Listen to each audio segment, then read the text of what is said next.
I wanted to share a section out of my wellness workbook. I've done a lot of sharing about this book. There's a lot of really good information in regards to health and wellness.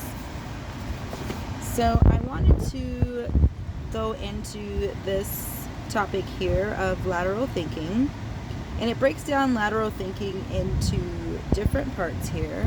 So you'll see random input. It'll explain what random input is. Rotation of attention, reversals, and then cross-fertilization. So in general, I'm going to read what lateral thinking is, how it is defined. So it states here, Edward de Bono, PhD, has devoted his life's work to the study of the thinking process. His term lateral thinking describes a process that attempts to counteract the limitations and errors of logical thinking, but not to replace it. A way of rearranging available information to form a new and better pattern. Others have called it creative thinking, or more recently, right brain thinking. Here are some examples. So the first one is going to be random input. A random input from outside can serve to disrupt the old pattern and allow it to reform in a new way. Then we have rotation of attention, which is stated here. They give an example on the man who tries every new diet fad in his attempt to lose weight is placing all of his attention on the one connection of food and flab. One element will naturally monopolize our energy in any given situation, unless we continuously attend to the less dramatic or subsidiary ones.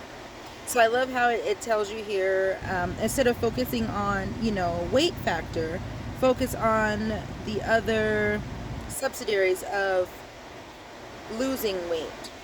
Very good example there. Then the reversals talks about sometimes it helps to turn a situation completely upside down in order to see it from a different point of view.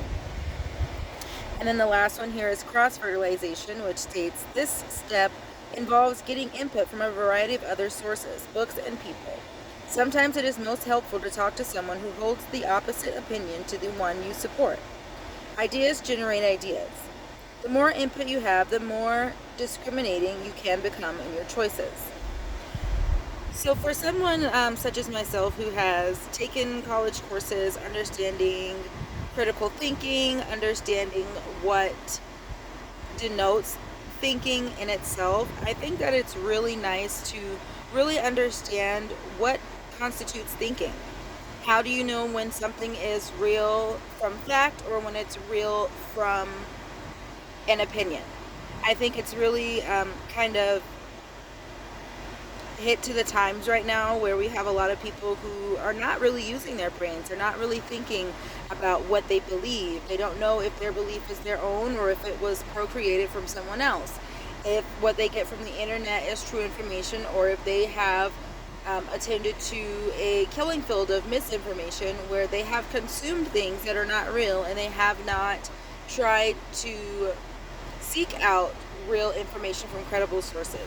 So I think it's always good to have that under your belt of understanding critical thinking, understanding gossip, understanding when people are creating a straw man, kind of consensus behind things or a slippery slope, understanding all of those different tools that come with thinking in itself and trying to make sense of things without letting others crowd your judgment upon a situation or even a person.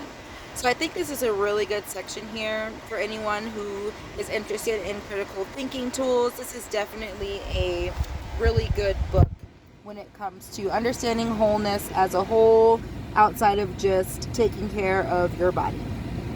Thanks for watching.